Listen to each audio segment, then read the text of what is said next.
Welcome to Highways and Hometowns, the podcast that takes you on a high-speed journey through resilient infrastructure, economic growth, and celebrates the beating heart of Texas, as well as hometowns throughout America. Join us as we dive into the triumphs and challenges of communities, adapting and innovating amidst the twists and turns that go into the extraordinary achievements that shape our world. Get ready to build knowledge, lay some concrete foundations of success, and ride the waves of progress on one of the most engaging engineering podcasts in the Lone Star State. This is Highways and Hometowns.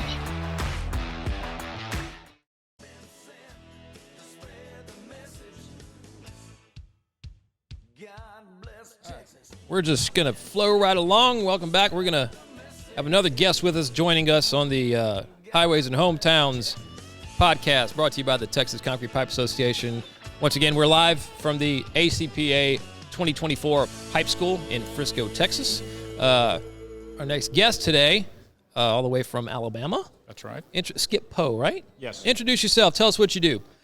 My name's Skip Powe. As he said, I am the executive director of the Alabama Road Builders Association. I've been in this role for almost a year, but I'm a longtime DOT guy. I retired from AlDOT. A little over 3 years ago, I was a state construction engineer running the program. Decided to get in the private industry for several years, running a consulting engineers operations, Smith Seckman Reed. They were based out of Tennessee, trying to expand into Alabama. Okay. Took up that banner and was doing that until I'll call it the dream job came open, and it was too hard to turn down. So I've had the benefit of working on all three sides of the industry, being on the state side, or the government side, on the consulting side, and now on the contracting side. So okay. Well, welcome from Alabama. Thank you. Glad to be out here. How you dealing with that Nick Saban news? Just I gotta ask a question. Come on. So this question comes from a LSU guy, so just know where this is coming from. All right. So my office is a block from the Capitol, but my house is about 5 miles from Jordan-Hare. So okay. There you go. And one of my side gigs is I umpire college baseball and I referee high school football, and I hold the down box during the Auburn football games. So He was standing within feet of me during the Iron Bowl.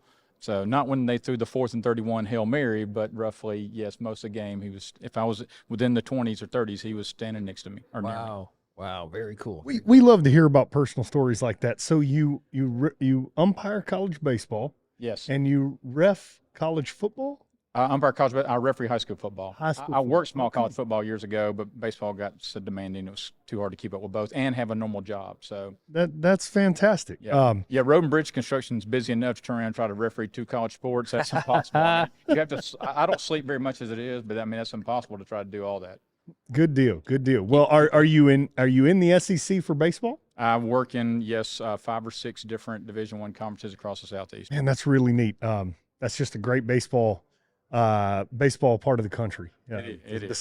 The Southeast is such a good baseball community all across the Gulf states. So congratulations on that. Okay, I'm going to ask you. You come from a very diverse background. You've been in all 3 sectors, all major 3 sectors. How do you feel like those industries communicate with one another? Are we doing well? Are there things we can improve on? Talk to us a little bit about how that communication goes. Well, I would say when I started many years ago, there was more of a, I won't say adversarial, but it was to an extent. It was like there was an attitude from the state side of, well, the contractor's out to pinch this, cut this corner, do whatever we can to get by, and then the contractor's like, well, they're nitpicking everything that we do. And I'd say we all know times have changed. We saw a presentation yesterday about the generational changes, that there's no. You can look at the DOT or the transportation world and see that as the perfect case.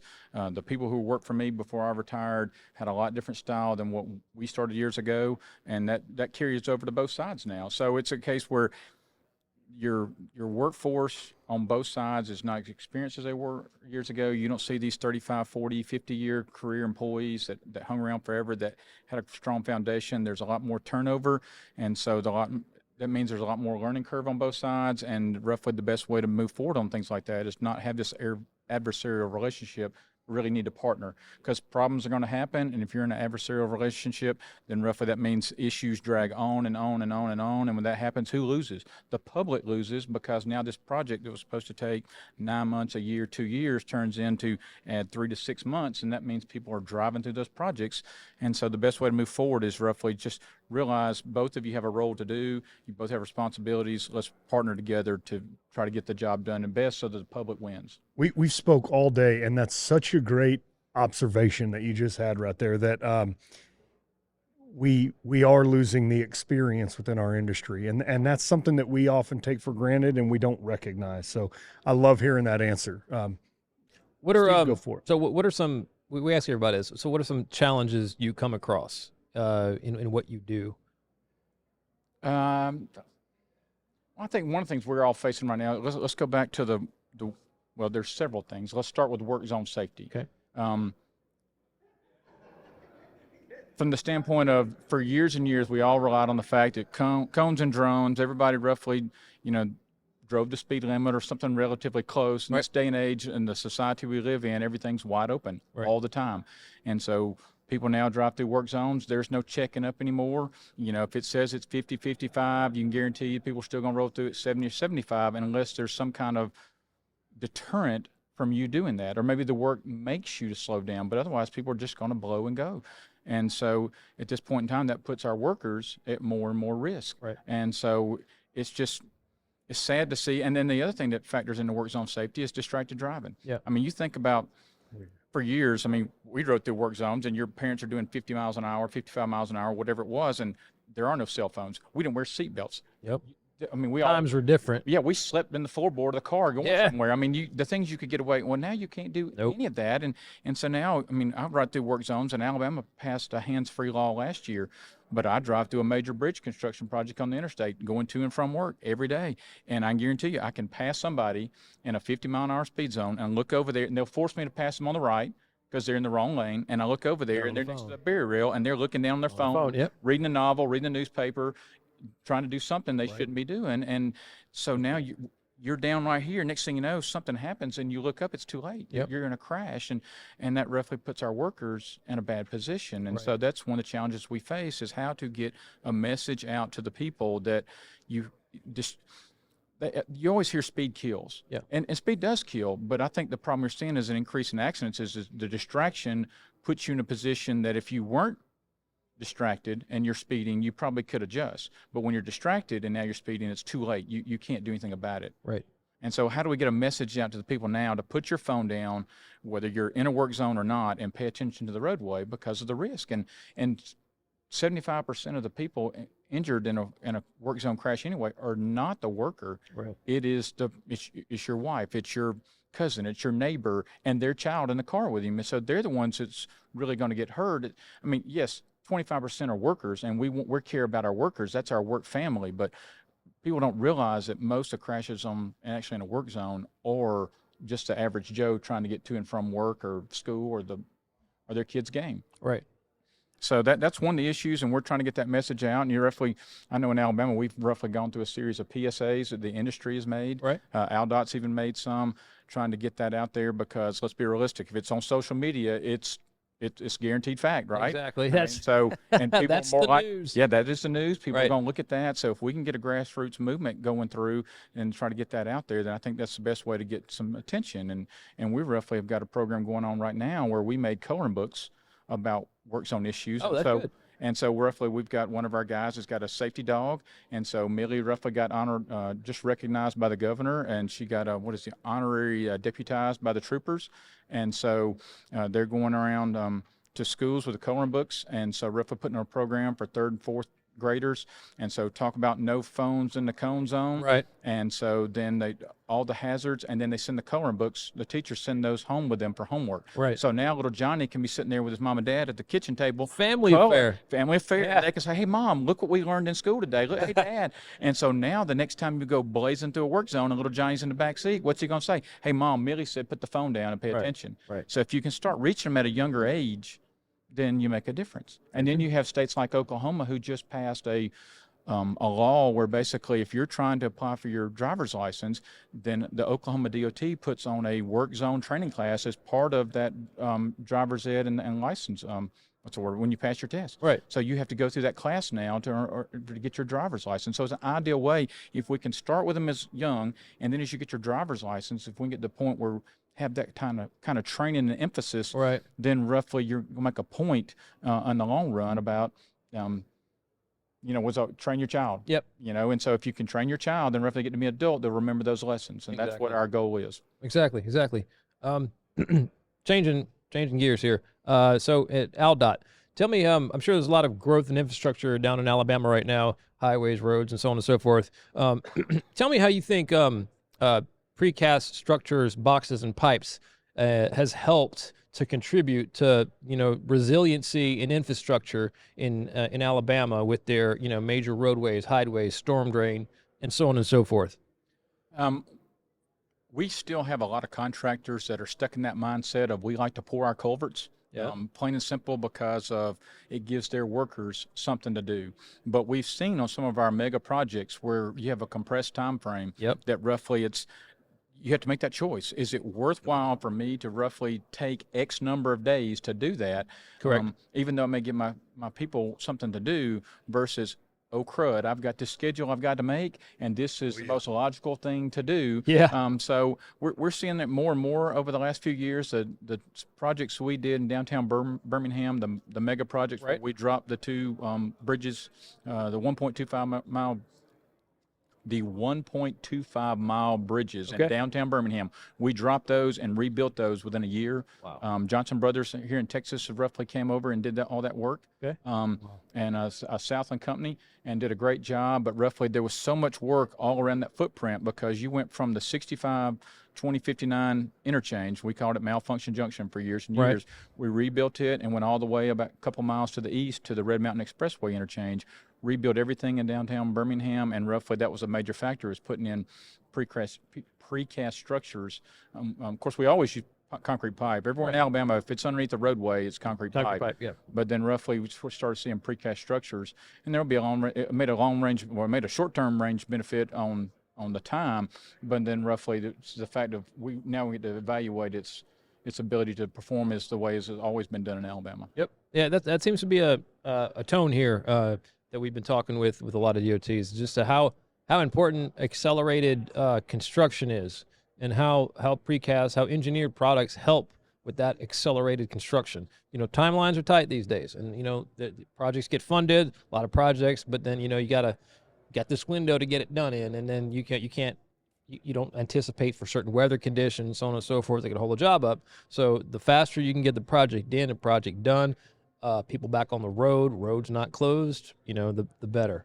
So that seems to be a mutual tone among everybody here. Talk to us a little bit about traveling public safety.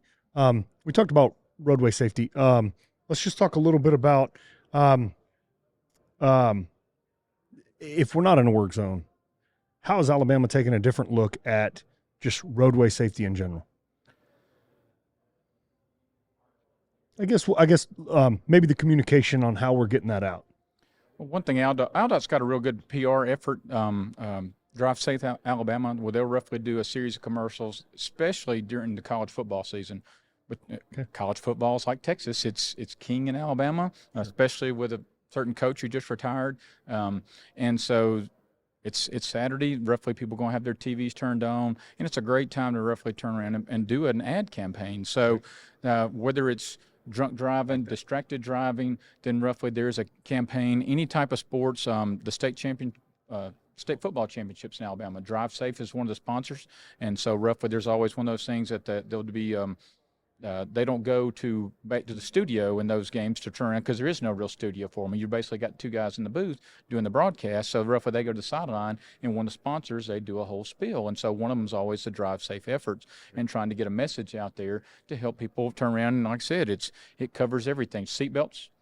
There's still a problem until the point you get 100%, and you're not hearing those crash reports on Monday morning because there was a wreck on rural state route, such and such, and somebody, wasn't wearing their seatbelt, went through the windshield, something very unfortunate, were killed. Until we solve that issue, then roughly that you can always benefit from a campaign like that. Skip, we heard that today, and it blows my mind how we're still talking about seatbelts. But I mean, we heard it from TxDOT that the majority of those accidents are people not wearing their fatalities are not wearing their seatbelts. All right, you've had a great career. Tell us some of your favorite projects you worked on. Oh my goodness! So, Give us your top two big ones worth highlighting. Yeah. Top What's two. your favorite? well, so obviously it'd have to be the rebuild of downtown Birmingham. We called it CBD, not because what that means. CBD? CBD, not what you're thinking. Boy, can't take you anywhere, son. The Birmingham Central Business District. Got it. So, because it went through the heart of the downtown Birmingham. So that wound up being approximately $750 million to do 5 different projects. Most of the money was in 2 different ones. Wow. As total rebuild, I had taken over state construction engineer right as that was getting going. My hair was brown. Y'all, they can't see me on the podcast, but y'all can. You obviously can tell when I retired in October 2020, it's been this color for the last 3 years now. That's so, highlights. That's highlights. That's highlights. So it was experience. That's highlights. So that's 1. 2, oh my goodness, there may be a tie for number 2.